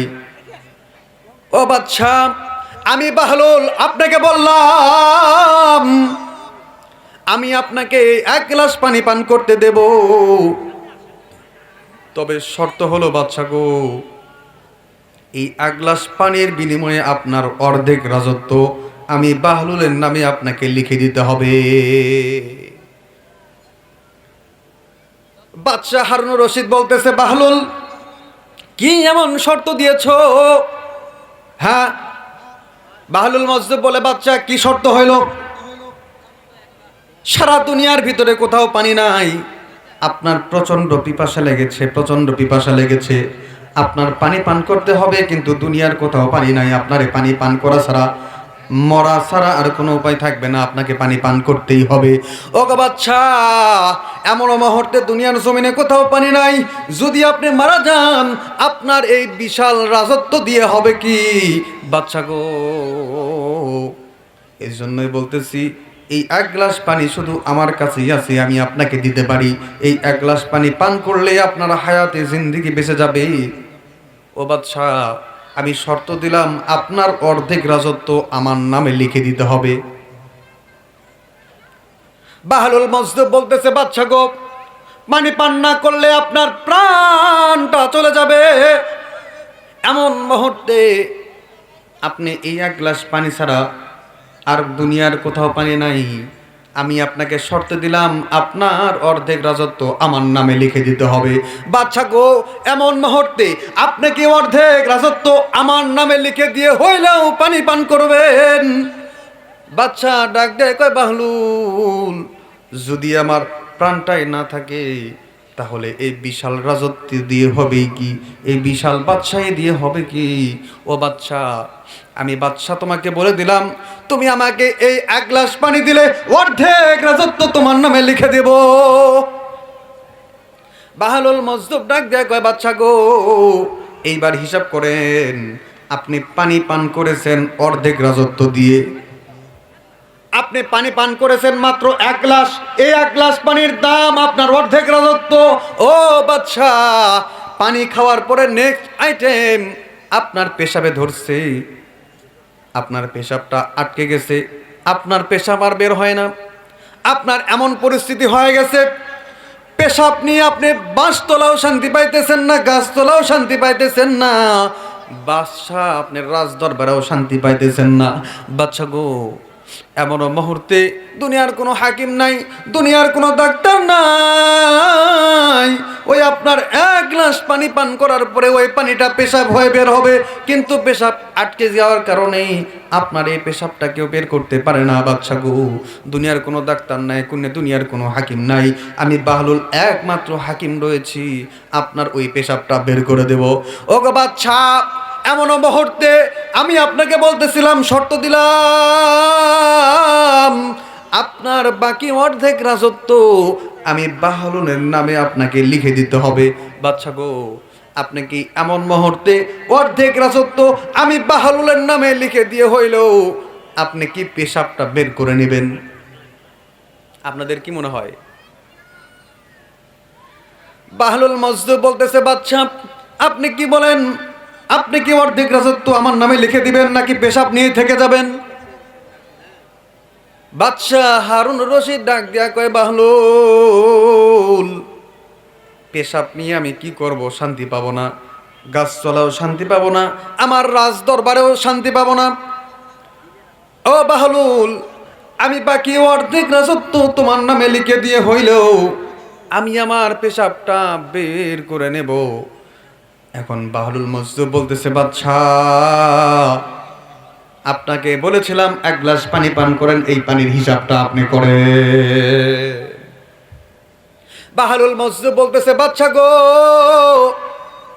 আপনি পানি পান করেছেন, অর্ধেক রাজত্ব আমার নামে লিখে দিয়েছেন, আর আপনার পানি পান করার পর ওই পানিটা প্রসেসিং হয়ে পেশাব আকারে বের হবে, আপনার পেশাব বের হয় না, আমি বাহলুল আপনার পেশাবটা বের করে দেব, বাকি অর্ধেক রাজত্ব লিখে দিয়েছেন। তাহলে বাদশা গো, চিন্তা করে দেখেন, আপনার পুরা রাজত্বের মূল্য হলো এক গ্লাস পানি। আল্লাহু আকবার, জোরে করে বলেন আল্লাহু আকবার। এই বাহলুল মজদুব অত্যন্ত হাকিমানা কথাবার্তা বলতেন, গুরুত্বপূর্ণ কথা বলতেন। একদিন বাহলুল মজদুব বাদশাহ হারুনুর রশিদের দরবারে দেখতেছে, বাদশাহ হারুনুর রশিদ সফরে যাবে, এই জন্য চাউল ডাউল থেকে শুরু করে নিয়ে কাপড় চোপড় যা লাগে, ঘোড়ার পাল টাল সব রেডি করতেছে, এক সপ্তাহ পর সফরে যাবে। বাহলুল মজদুব বলতেছে, বাদশাহ কোথায় যাবেন? বাদশাহ ডাক দেয়, কয় বাহলুল আমি তো সফরে যাব। কয়দিন পর? কই এক সপ্তাহ পর। কই এক সপ্তাহ পর সফরে যাবেন? এক সপ্তাহ আগে থেকেই গোছানো শুরু, প্যাকেট করা শুরু। বাদশাহ কয়, সাধেই লোকে তোমারে পাগল বলে। কই কেন, কি হলো? কই এক সপ্তাহ পর যে আমি যাব, অন্য জায়গায় যাব, ওই জায়গায় গিয়ে খাবার পাবো কিনা, ওই জায়গায় গিয়ে কাপড় পাবো কিনা, ওই জায়গায় গিয়ে গাড়ি পাবো কিনা, এই জন্য এক সপ্তাহ আগে থেকে এগুলো প্যাকেটিং করতেছি। দেখেন না, আমাদের কেউ যখন ঢাকায় যায়, দূরে যায়, তখন আগে থেকে প্যাকেজিংয়ের কাজ চলে, আগে থেকেই প্যাকিং করে। কেননা যে জায়গায় যাইতেছে ওই জায়গায় ওই জিনিস নাও পাইতে পারে। যারা প্রবাসী ভাই রয়েছে, ইনারা যদি বাংলাদেশ থেকে কেউ প্রবাসে যায়, তাহলে প্রবাসী ভাইরা বলে আমার জন্য গ্যাসের বড়ি এক বক্স, নাপা বড়ি এক বক্স, এরকম ঔষধ বড়ি, কাপড় চোপড়, কোনো জিনিস, খাবারের জিনিস আগে থেকে প্যাকিং করে প্রবাসী ভাইয়ের জন্য রেডি করা হয়। তো বাদশাহ হারুনুর রশিদও এক সপ্তাহ পর যে সফরে যাবে, এক সপ্তাহ আগে থেকেই কাপড় চোপড় প্যাকিংয়ের কাজ চলতেছে। বাহলুল বলতেছে, বাদশাহ গো, আপনি এক সপ্তাহ পর সফরে যাবেন, এক সপ্তাহ আগে থেকে আপনি গোছ গাছ শুরু করে দিয়েছেন, প্যাকিংয়ের কাজ শুরু করে দিয়েছেন। বাদশাহ, ও বাদশাহ জানবার চাই, এক সপ্তাহ এই দুনিয়ার সফর, এই সফরের জন্য এক সপ্তাহ আগে থেকে গোছ গাছ করতেছেন। বাদশাহ গো, আপনার এক সেকেন্ডের কোনো ভরসা নাই। আপনার এই মুহূর্তে যদি মৃত্যুর দূত চলে আসে, আপনার কাছে যদি আজরাইল চলে আসে, ও বাদশাহ আপনি তো এক সেকেন্ডও সময় পাইবেন না। ও বাদশাহ গো, এই মরণের পরে যে জীবন রয়েছে, মরণের পরে যে কবরের জিন্দগি রয়েছে, আবাদান আবাদানের জিন্দগি, যে জিন্দগির শুরু আছে শেষ নাই, ও বাদশাহ জানবার চাই, ওই কবরের জন্য আপনি কি মাল সামান রেডি করেছে? এক সপ্তাহ পর সফর, দুনিয়ার সফর, এই জন্য যদি আপনার এত গুছগাছ করার প্রয়োজন পড়ে, এত আয়োজনের প্রয়োজন পড়ে, ও বাদশাহ আপনি যে হায়াত গ্রহণ করেছেন, এই হায়াতের তো কোনো গ্যারান্টি নাই। আপনি মারা গেলেই আপনার কবরের জিন্দগি শুরু। ও বাদশাহ, এই কবরের জিন্দগির জন্য আপনি কি করলেন? কথাটা কিন্তু অত্যন্ত গুরুত্বপূর্ণ কথা বলেছেন, অত্যন্ত গুরুত্বপূর্ণ কথা বলেছেন। আমরাও দেখেন দূরে দূরে গেলে আগেই প্যাকিংয়ের কাজ করে রাখি, কাপড় চোপড় গুছায় রাখি। মৃত্যুর পরে আমাদের যে জিন্দগি রয়েছে, এই জিন্দগির জন্য আমরা কোনো কিছু সংগ্রহ করি নাই। ইযা জাআ আজালুহুম লা ইস্তাখিরুনা সাআতান ওয়া লা ইস্তাকদিমুন। মৃত্যু দূত যদি চলে আসে, কাউকে এক সেকেন্ডও কম বেশি সময় দেওয়া হবে। সময় দেওয়া হবে না। দুনিয়ার জিন্দেগি ক্ষণস্থায়ী, এই ক্ষণস্থায়ী জিন্দেগির জন্য যদি আমি এত আয়োজন করি, তাহলে যে জিন্দেগির শুরু আছে শেষ নাই, ওই জিন্দেগির জন্য আমার মাল সামানা রেডি করার দরকার আছে না নাই? এই বাদশাহ হারুনুর রশিদ বাহলুলকে একটা লাঠি দিয়েছিল। একটা লাঠি দিয়েছে, এক হাত থেকে 1.5 হাত হবে।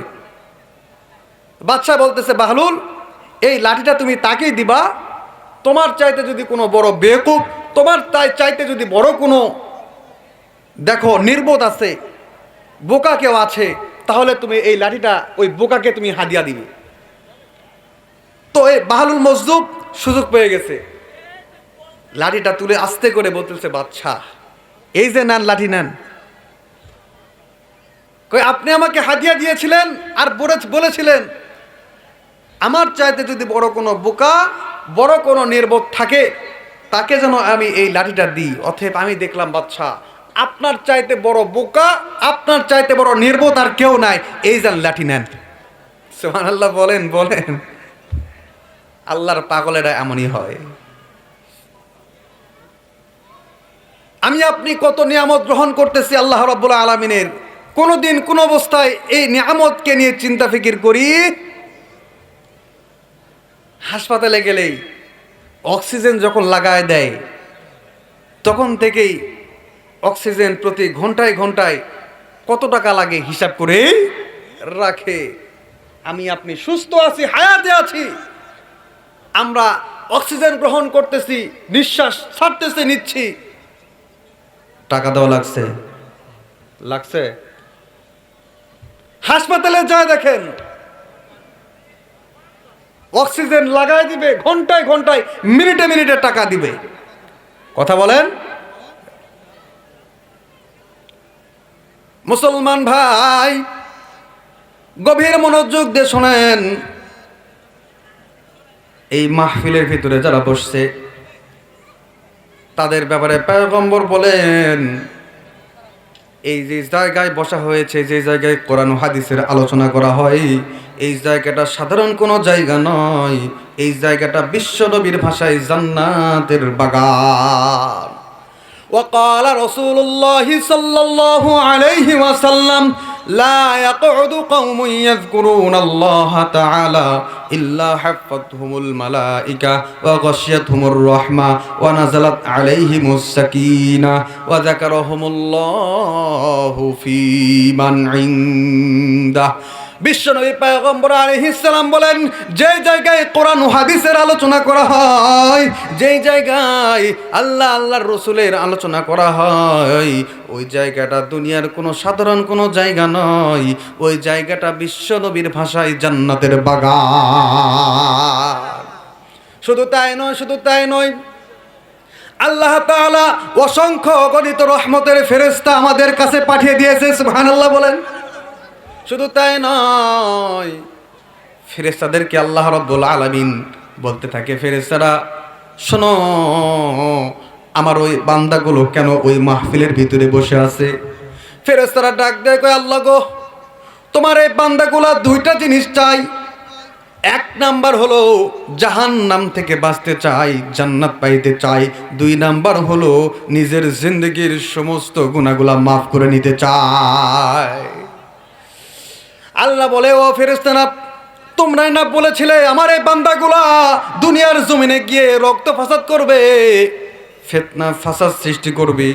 তারা তো পারতো এই সময় ঘোরাঘুরি করতে, তারা তো পারতো মেলায় গিয়ে ঘোরাঘুরি করতে, তারা তো পারতো দুনিয়ার যত কাজ আছে এই কাজগুলোর ভিতরে মশগুল হইতে, তারা পারতো বাড়িতে গিয়ে শুয়ে থেকে আরাম করতে, ঠান্ডার ভিতরে, রজনীর ভিতরে, রাত্রের বেলায় তারা এই মাহফিলে বসেছে, কোরআন ও হাদিসের আলোচনা শুনতেছে।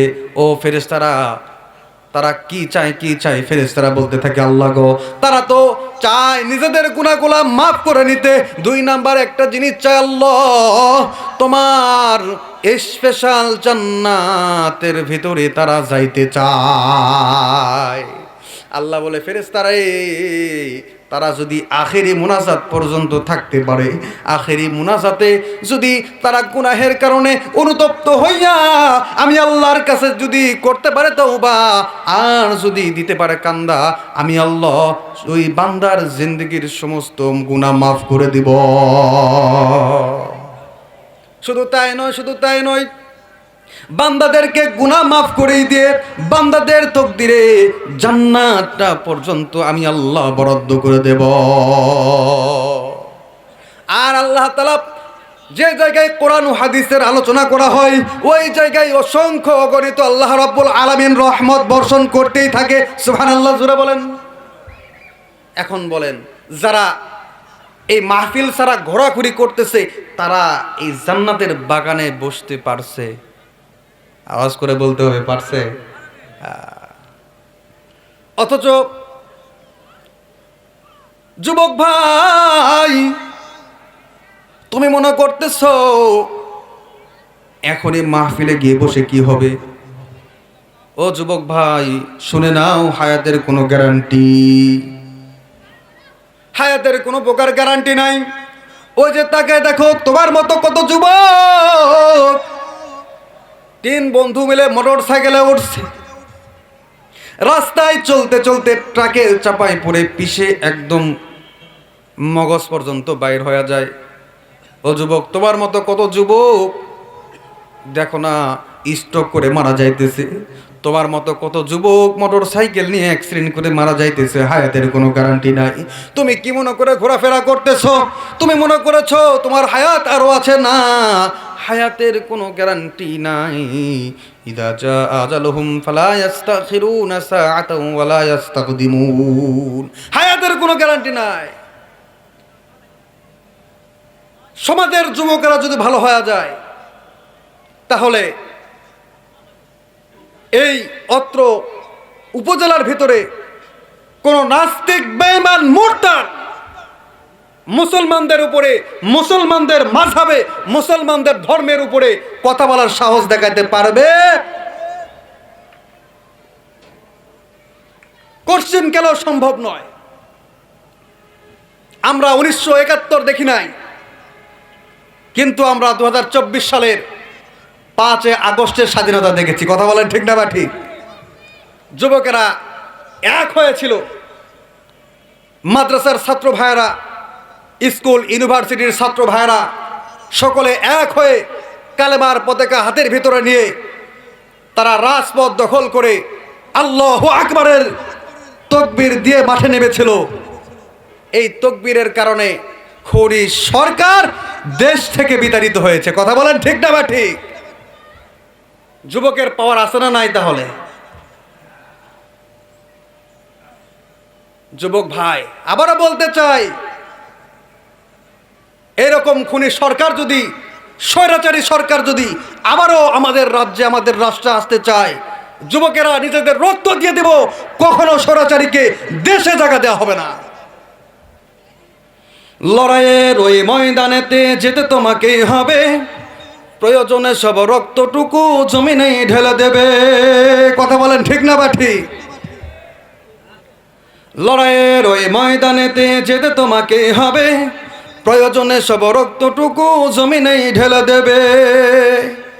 তবুও তোমায় লড়তেই হবে, মানবে না পরাজয়। তবুও তোমায় লড়তেই হবে, মানবে না পরাজয়। বিপ্লব মানে জীবন দেয়া বসে থাকা নয়, সে কোনো দিন আসবে না রে করো যদি ভয়। আসবে বিজয় রক্ত আর জীবনের বিনিময়, আসবে বিজয় রক্ত আর জীবনের বিনিময়। বিপ্লব মানে জীবন দেয়া বসে থাকা নয়, সে কোনো দিন আসবে না রে করো যদি ভয়। কথা বলেন ঠিক না বা ঠিক?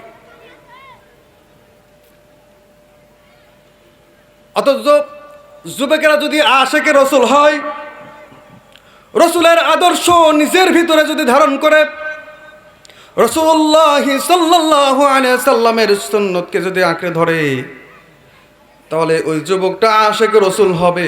ওই যুবককে আল্লাহর রসুল স্বপ্নের ভিতরে দেখা দিবে। অথচ আমাদের মতো যুবকেরা এখন রসুলের সুন্নতকে মানা বাদ দিয়া রসুলের সুন্নতের কোনো খবর নাই, রসুলের আদর্শের কোনো খবর নাই, তারা মেসি আর নেইমারের মতো চলাফেরা করে। কথা বলেন ঠিক না ব্যাটি? যদি কোয়া হয় যুবক ভাই গায়ে পাঞ্জাবি দাও না কেন, কয় হুজুর এত বড় জুব্বা এত বড় পাঞ্জাবি পরে থাকা যায়, গরম ধরে যায়। কি কয় হুজুর গরম ধরে যায়, গরম গরম। যদি বলা হয় যুবক ভাই তুমি দাড়ি রাখো না কেন, কয় হুজুর দাড়ি রাখলে খালি চুলকায়। কি হয়? চুলকায় চুলকায়।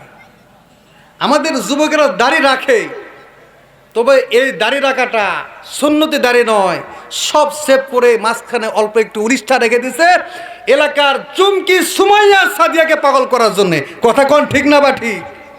আবার এই যুবকই যে এই বড় জুব্বা গায়ে দিতে ওর গা গরম ধরে যায়, যখন ব্রাজিল আর আর্জেন্টিনার খেলা হয় তখন দেখবেন ওই যুবকটাই মেসির 10 নাম্বার জার্সি গায়ে দিয়ে পলেস্টার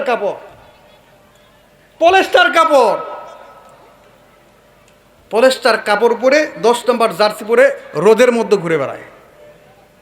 ও কয় আমি মেসির সাপোর্টার। কথা বলেন ঠিক না বা ঠিক?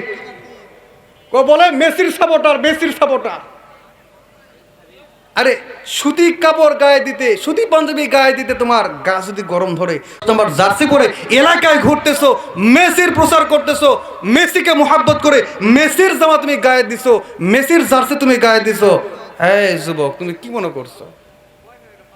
ভালো করে শুনে নেন, আল্লাহর রাসূল বলেন মান তাশাব্বাহা বিকওমিন ফাহুয়া মিনহুম। তুমি যার অনুসরণ করবা, যার অনুকরণ করবা, তার সাথেই তোমার হাসর নাসর হবে। তুমি যে মেসিকে মোহাব্বত করেছো, রসুলের সুন্নত পড়া বাদ দিয়ে তুমি মেসির 10 নম্বর জার্সি গায়ে দিয়েছো, মেসিকে অনুসরণ করেছো, অনুকরণ করেছো, মেসি কাপের, মেসির সোল কাপের, বউ কাপের, ওর বাপ পর্যন্ত কাপের। তুমি কাপেরকে মোহাব্বত করে তার 10 নম্বর জার্সি গায়ে দিয়ে তুমি এলাকায় ঘুরতেছো, তুমি বলতেছো আমি মেসির ভক্ত। শুনে রাখো, এই মেসি তোমাকে ছাড়া জাহান্নামে যাবে না। কথা বলেন ঠিক না বা ঠিক? আল্লাহ রাসূল বলেন আলমার উমা আমান আহাব্বা, যার সাথে যার মহাব্বত হবে তার সাথেই তার কিয়ামত। তুমি মেসিকে মহাব্বত করো, তোমার কিয়ামত একজন কাফেরের সাথেই হবে। তুমি শাকিব খানের স্টাইলে চুল কাটতেছো, শাকিব খানকে তোমার আইডল মনে করতেছো, তোমার হাসর নাসর ওই শাকিব খানের সাথেই হবে। কথা বলেন ঠিক না বা ঠিক? শুধু আর্জেন্টিনা নয় রে ভাই, ব্রাজিলের সাপোর্টার তো আরো উগ্র। যারা ব্রাজিলের সাপোর্টার করে এরা তো আর্জেন্টিনা যারা সাপোর্টার করে এদেরকে দেখতেই পারে না। এরা আবার চুল কাটে কেমনে? এই দুই সাইডই নাই, দুই সাইড নেড়া, মাঝখানে চুলগুলা রাখে হলুদ হলুদ কালার করে, আর চুলের মাঝখানে সবুজ চিহ্ন করে পতাকা আগাইছে। কথা বলেন ঠিক না বাটি? হা, গোটা মাথা নেড়া, মাঝখানে চুল রাখছে হলুদ, আর চুল এমন বড় বড় করে রাখছে এই পর্যন্ত চলে আসছে চুল, এই পর্যন্ত। রাস্তায় হাঁটে আর মুরব্বিক দেখা হলে সালাম দেওয়ার আগেই কি চুল ঝাঁকি মারে। কথা বলেন ঠিক না বা ঠিক? বাস্তব না অবাস্তব? বাস্তব না বাস্তব? আরে আধা চুল তুই রাখছিস, 1 হাত চুল রাখছিস, মুরব্বির সামনে দিয়ে যায়, তোমার মুখ দিয়ে বের হবে আসসালামু আলাইকুম ওয়া রাহমাতুল্লাহ, তুমি সালাম দেওয়ার আগে ঝাঁকি মারতেছ। চুল টানবে না সালাম দিবে আগে? শুনে রাখো, আল্লাহর রাসূল বলেন আলমারু মা আমান আহাব্বা, যাকে তুমি মোহাব্বত করবা তার সাথেই তোমার কিয়ামত হবে। তুমি মেসি আর নেইমারকে যদি মোহাব্বত করো তারা কাফের, তার সাথেই তোমার হাসর নাসর হবে।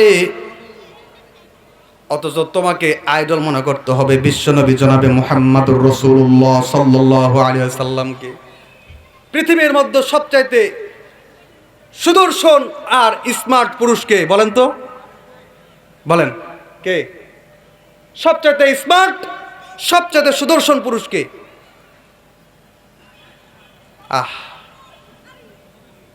বিশ্বনবীর চাইতে বড় স্মার্ট, বড় সুদর্শন আর কেউ ছিল না। ছিল নাকি? কেউ ছিল না। এত সুদর্শন, এত স্মার্ট। দাড়ি কেটে না দাড়ি রেখে? আওয়াজ করে বলেন, দাড়ি রেখে না দাড়ি কেটে? নাকি আমেরিকান ওই রেজার দিয়ে চাষে চাষে চারবালা সুদর্শন হয়েছে? না দাড়ি রেখে? তাহলে আইডল মানতে হবে বিশ্বনবীকে। কাকে? বিশ্বনবীকে। কোন কাফেরকে আইডল মনে করা যাবে? বিশ্বনবী কেমন সুদর্শন, কেমন সুন্দর জানেন নাকি?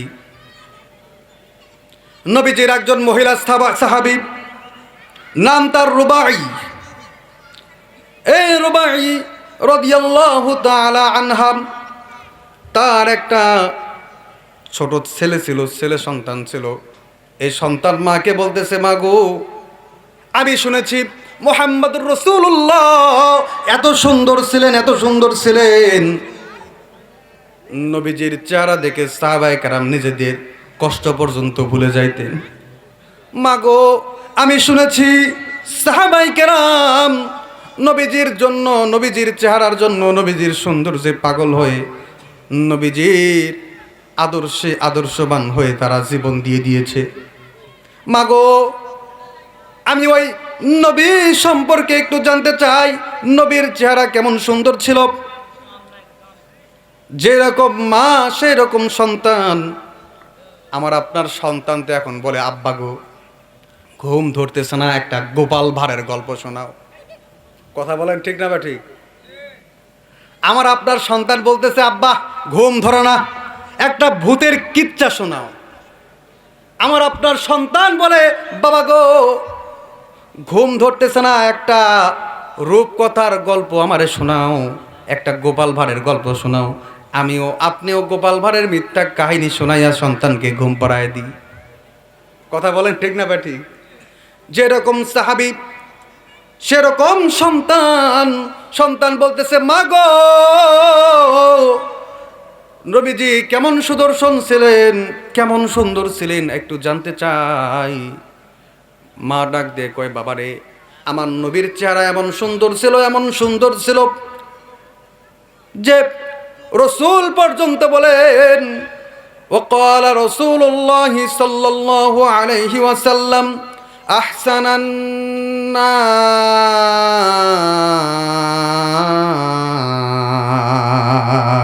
আল্লাহু আকবার বলেন। আল্লাহর রসুলের চাইতে সুদর্শন কেউ ছিলেন না।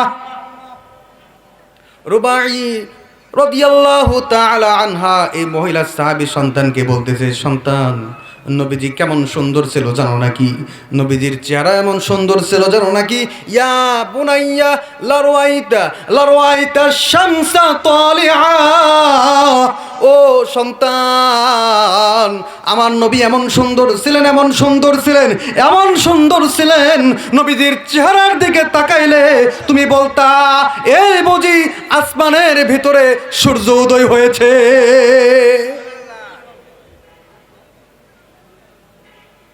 নবীজি কেমন সুন্দর ছিলেন। নবীজির সাহাবী হযরতে জাবের রাদিয়াল্লাহু তাআলা আনহু বলেন, গভীর রজনীতে চাঁদিরাত, চাঁদ উদয় হয়ে গেছে। আল্লাহ রাসূল সাল্লাল্লাহু আলাইহি ওয়াসাল্লামের সাথে আমি জাবের হাঁটতেছিলাম। আল্লাহ রাসূল সাল্লাল্লাহু আলাইহি ওয়াসাল্লামের সাথে হাঁটতেছিলাম। আমি আসমানের দিকে তাকায় দেখি আসমানের ভিতরেও চাঁদ আছে। আমি আসমানের ভিতরে চাঁদ দেখার পরে রাসূলুল্লাহ সাল্লাল্লাহু আলাইহি সাল্লামের চেহারার দিকে তাকাইলাম। আমি দেখলাম রাসূলের চেহারাটা একটা চাঁদের মতো। আমি রাসূলুল্লাহ সাল্লাল্লাহু আলাইহি সাল্লামের চেহারার দিকে তাকায় দেখলাম রাসূলের চেহারাও চাঁদের মতো সুন্দর। আমি আসমানের দিকে তাকায় দেখি আসমানের চন্দ্র আছে, আর জমিনে আমার নবীও চন্দ্রের মতো দেখা যায়। কিন্তু আমি জাবের বলতেছি, আল্লাহর কসম করে বলতেছি, রাসূলের চেহারা এমন সুন্দর, এমন সুন্দর, ওই আসমানের ভিতরে যে চাঁদ আছে ওই চাঁদের চাইতেও বিশ্বনবী কোটি গুণ বেশি সুন্দর। নবীজি কেমন সুন্দর। জাবের রাদিয়াল্লাহু তাআলা আনহু বলতেছেন, আমি আসমানের দিকে তাকাই, একবার চাঁদের দিকে তাকাই, একবার নবীর চেহারার দিকে তাকাই দেখি, একবার চাঁদের দিকে তাকাই, একবার বিশ্ব নবীর চেহারার দিকে তাকায় দেখি। আমি এতক্ষণ পর যাবের সিদ্ধান্ত নিলাম ওই আসমানেও চাঁদ আছে, জমিনেও আমার নবী চাঁদের মতো সুন্দর। তবে ওই আসমানের চাঁদ আর নবীর চাঁদের মধ্যে পার্থক্য এতটুকু, ওই আসমানের যে চাঁদ আছে ওই চাঁদের ভিতরে কালো কালো দাগ আছে, আর আমার নবীর চেহারার ভিতরে কোনো প্রকার কালো দাগ নাই। আল্লাহু আকবার, জোরে বলেন আল্লাহু আকবার। রসুল কেমন ছিলেন? রসুল কোন কাফের মুশরিকদের জন্য বদদুয়া করেন নাই, বদদুয়া করেন নাই।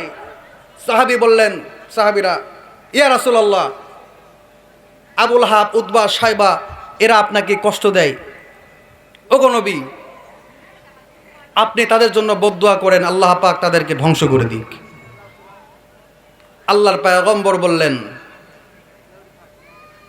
ও সাহাবায়ে কেরাম, আমি বিশ্বনবী কারোর জন্য বদদুয়া করার জন্য আসি নাই, আমি বিশ্বনবী সকলের জন্য রহমত হিসেবে এসেছি। সুবহানাল্লাহ বলেন। সকলের জন্য রহমত হিসেবে আমি বিশ্বনবী এসেছি, কারোর জন্য বদদুয়া করার জন্য আসি নাই। এ হলেন বিশ্বনবী। আল্লাহর পয়গম্বর বললেন, এ সাহাবায়ে কেরাম, আমি বিশ্বনবী যদি আজকে দোয়া করি, আল্লাহ আবুল হাব, উতবা, সাইবাকে ধ্বংস করে দাও, আল্লাহ পাক তাদেরকে ধ্বংস করে দিবে, তাহলে আমি বিশ্বনবী আগামী কাল কার কাছে এই কালেমার দাওয়াত দেব? এ হলেন বিশ্বনবী। বিশ্বনবী কাফের জন্য রহমত, বিশ্বনবী আমাদের জন্য রহমত। আল্লাহ পাক বিশ্বনবীকে রহমত করেই আমাদের জন্য পাঠিয়েছে। সুবহানাল্লাহ বলেন। আল্লাহ বলেন, ওয়ামা আরসালনাকা ইল্লা রাহমাতাল লিল আলামিন।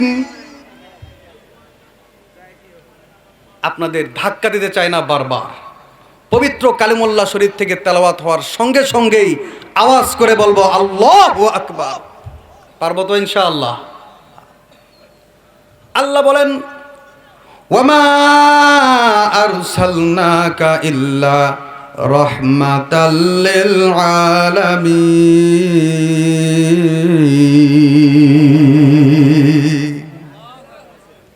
বিশ্বনবীকে আল্লাহ রাব্বুল আলামিন দুনিয়ার জমিনের রহমত করে পাঠিয়েছেন।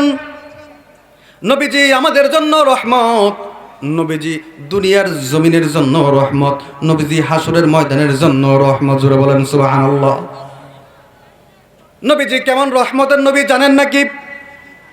নবীজির একজন সাহাবী হযরত আবু হুরায়রা রাদিয়াল্লাহু তাআলা আনহু, এই একজন সাহাবী, যেই সাহাবীর কথা, যেই সাহাবীর নাম কেউ শুনে নাই এমন মুসলমান পাওয়া মুশকিল।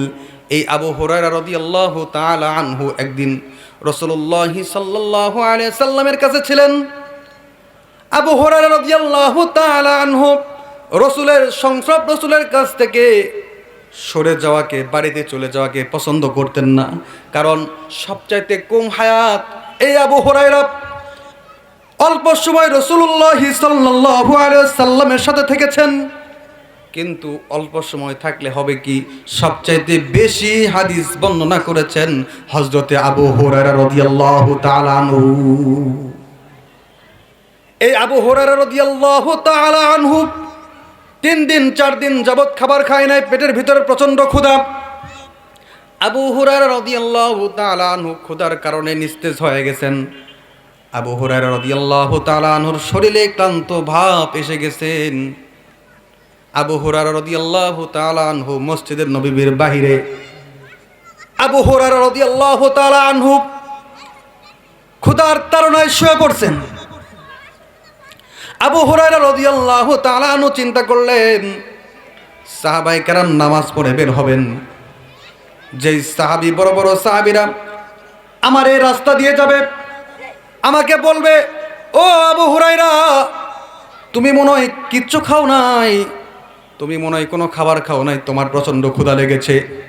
ও আবু হুরায়রা, আসো আমার বাড়িতে মেহমান হও, আবু হুরায়রা চিন্তা করতেছে কেউ না কেউ এইভাবে বলে তাদের বাড়িতে নিয়ে গিয়ে আমাকে মেহমানদারি করাবে। আল্লাহু আকবার।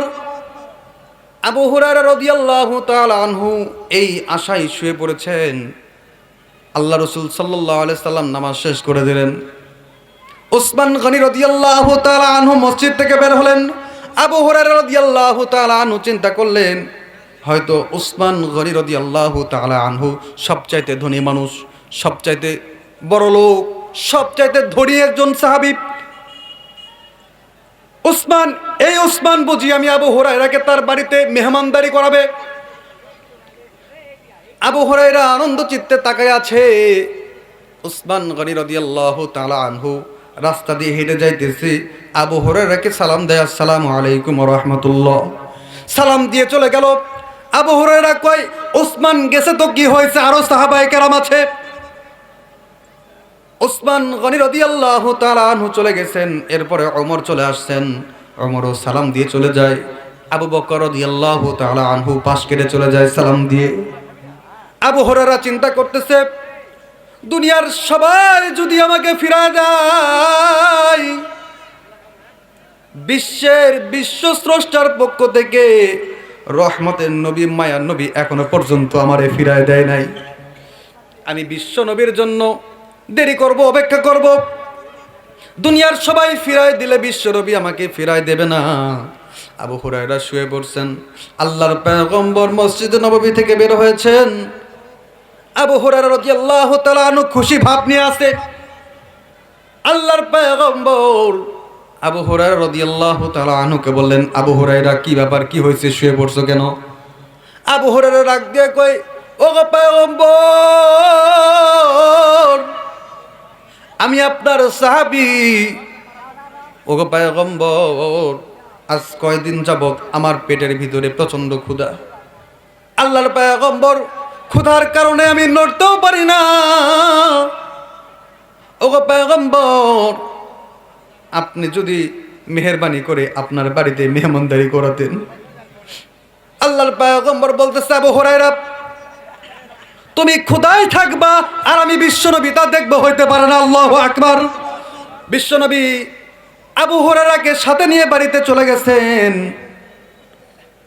আল্লাহর পয়গম্বর আম্মাজান আয়েশা সিদ্দিকাকে বললেন, আয়েশা গো, তোমার ঘরে কি কোনো খাবার আছে? তোমার কাছে কি কোনো খাবার আছে? আমার আবু হুরায়রা প্রচন্ড ক্ষুধার্ত। আয়েশা সিদ্দিকা রাদিয়াল্লাহু তাআলা আনহা বললেন, ওগো পয়গম্বর, আমার ঘরের ভিতরে তেমন কোনো খাবার নাই যেই খাবারটা আপনার সামনে পেশ করতে পারবো। ওগো সরকার, তবে আমার কাছে এক পেয়ালা দুধ আছে। ওগো পয়গম্বর, আপনার জন্য আমি এই এক পেয়ালা অল্প একটু দুধ রেখে দিয়েছি। আপনি ইফতারের পর এই দুধটুকু পান করবেন। আপনার জন্য এক পেয়ালা দুধ আমি রেখে দিয়েছি। আল্লাহর পয়গম্বর বললেন, ঠিক আছে, এক পেয়ালা দুধ তুমি নিয়ে আসো। আয়েশা সিদ্দিকা রাদিয়াল্লাহু তাআলা আনহা এক পেয়ালা দুধ যখন নিয়ে এসে দিয়েছেন, আল্লাহর পয়গম্বর আবু হুরায়রা রাদিয়াল্লাহু তাআলা আনহুকে বললেন, ও আবু হুরায়রা, তুমি তো আসহাবে সুফার একজন সাহাবী, তুমি তো আমার মাদ্রাসার একজন ছাত্র। নবীজিরও মাদ্রাসা ছিল আসহাবে সুফা। আসহাবে সুফার একজন সাহাবী তুমি। ও আবু হুরায়রা, তুমি যে 2 দিন 3 দিন থেকে না খেয়ে আছো, ও আবু হুরায়রা, তোমার মতো যারা আরো ক্ষুধার্ত রয়েছে, আসহাবে সুফার যত সাহাবী আছে, সকল সাহাবীকে আমার বাড়িতে নিয়ে আসো। আমি পয়গম্বর সকলকেই দুধ পান করাবো। আবু হুরায়রা মনে মনে কয়, হায় হায়, এক পেয়ালা দুধ আমি এক নিঃশ্বাসে শেষ করে দেব, এক ঢোকেই শেষ। এই দুধ বলে আসহাবে সুফার শত শত সাহাবী আছে, এই এক পেয়ালা দুধ, অল্প একটু দুধ, এই এতগুলা সাহাবীর মাঝখানে বন্টন করে দিবে, এটা কেমন কথা? এই পেয়ালা দুধ তো আমি আবু হুরায়রা খেয়ে ফেলবো, এই দুধ তো আমি খেয়ে ফেলবো। এতটুকু দুধ, এক পেয়ালা দুধ আর কতটুকু হবে? এই দুধ তো আমি খেয়ে ফেলবো। আর বিশ্বনবী আবার দাওয়াত দিতে পাঠাইতেছে, আসহাবে সুফার যত সাহাবী আছে সকলকে দাওয়াত করতে বলতেছে। চাইলাম আমি ক্ষুধার্ত খাওয়ার জন্য, বিশ্বনবী আসহাবে সুফফার সকল সাহাবীদেরকে খাওয়াবে, কেমন কথা। আবু হুরায়রা কয়, যেহেতু বিশ্বের সবচেয়ে বড় পয়গম্বর, সরকার অর্ডার করেছে, নির্দেশ করেছে, আমি আবু হুরায়রা দেরি করব না। আমার দুধ খাওয়া হয় হোক না হয় না হোক, কোনো অসুবিধা নাই। আসহাবে সুফফার সকল সাহাবীদেরকে আবু হুরায়রা রাদিয়াল্লাহু তাআলা আনহু নবীজির বাড়িতে দাওয়াত করে নিয়ে আসলেন। সকল সাহাবায়ে কেরাম লাইন ধরেছে, লাইন। দুধ কতটুকু? কতটুকু দুধ? আওয়াজ করে বলেন, কতটুকু দুধ? এক পেয়ালা। আর সাহাবী শত শত। আবু হুরায়রা রাদিয়াল্লাহু তাআলা আনহু চিন্তা করে, এই এক পেয়ালা দুধ সামনে যে সাহাবী লাইন ধরেছে, ওরই তো হবে না, আমি আবার কখন খাবো? আবু হুরায়রা এই আশায় সবার পিছনে লাইন ধরেছে, আমি তো পাবোই না, অতএব সামনে যা লাভ নাই, পিছনে থাকি। আল্লাহর পয়গম্বর আবু হুরায়রাকে ডাক দিয়ে বললেন, আবু হুরায়রা কাম হিয়ার, সামনে আসো, সামনে আসো। আবু হুরায়রা সামনে এসেছে। আবু হুরায়রা কয়, নিশ্চয় পয়গম্বর মনে হয় আমাকে দুধ পান করতে বলবে। আবু হুরায়রা খুশি হয়ে গেছে। আবু হুরায়রাকে আল্লাহর পয়গম্বর বলে, আবু হুরায়রা এই যে এক পেয়ালা দুধ, তুমি সকলকেই পান করাইতে করাইতে শেষ পর্যন্ত তুমি নিয়ে চলে যাও। আবু হুরায়রা কয়, এক পেয়ালা দুধ গুলো সবাই খাবে। আবু হুরায়রা রাদিয়াল্লাহু তাআলা আনহু এক পেয়ালা দুধ প্রথম সাহাবীকে পান করাইছেন। প্রথম সাহাবীজি ছিল, সাহাবী দুধ পান করেছে, তৃপ্তি সহকারে পেট ভরে দুধ পান করে ফেলেছে। একে একে একে একে সব সাহাবী দুধ পান করে ফেলেছে। সুবহানাল্লাহ। কতটুকু দুধ? কতটুকু দুধ? এক পেয়ালা। শত শত সাহাবায়ে কেরাম ওই এক পেয়ালা দুধ পান করে ফেলেছে, যে দুধ একজনের জন্য যথেষ্ট ছিল না, যে দুধ একজন খাইতে পারবে না। আল্লাহর পয়গম্বরের বদৌলতে শত শত সাহাবায়ে কেরাম ওই দুধ খেয়েছে। সকল সাহাবায়ে কেরাম দুধ খাওয়ার পরও পেয়ালার ভিতরে আগে যেরকম দুধ ছিল ওই রকমই দুধ থেকে গেল। আবু হুরায়রা রাদিয়াল্লাহু তাআলা আনহু পেয়ালা আল্লাহর পয়গম্বরের সামনে নিয়ে আসলেন। আল্লাহর পয়গম্বর বললেন, আবু হুরায়রা এইবার তুমি পান করো। আবু হুরায়রা রাদিয়াল্লাহু তাআলা আনহু পেয়ালা নিয়েছেন, দুধ পান করেছেন, যতটুকু দরকার ছিল পান করেছেন। আল্লাহর পয়গম্বর বলেন, আবু হুরায়রা তুমি আরেকবার দুধ পান করো। আবু হুরায়রা আরেকবার দুধ পান করলেন। আল্লাহর পয়গম্বর বলেন, আবু হুরায়রা আবার দুধ পান করো। আবু হুরায়রা বলতেছে, ওয়াল্লাহি আল্লাহর কসম করে বলতেছি, আমার পেট পরিতৃপ্ত হয়ে গেছে। এরপরও পেয়ালার ভিতরে যতটুকু দুধ ততটুকুই ছিল। এটা হলো নবী, রহমতের নবী, রহমতের নবী। এই নবীজির কাছে সাহাবায়ে কেরাম রাদিয়াল্লাহু তাআলা আনহু সকলেই বসে আছেন।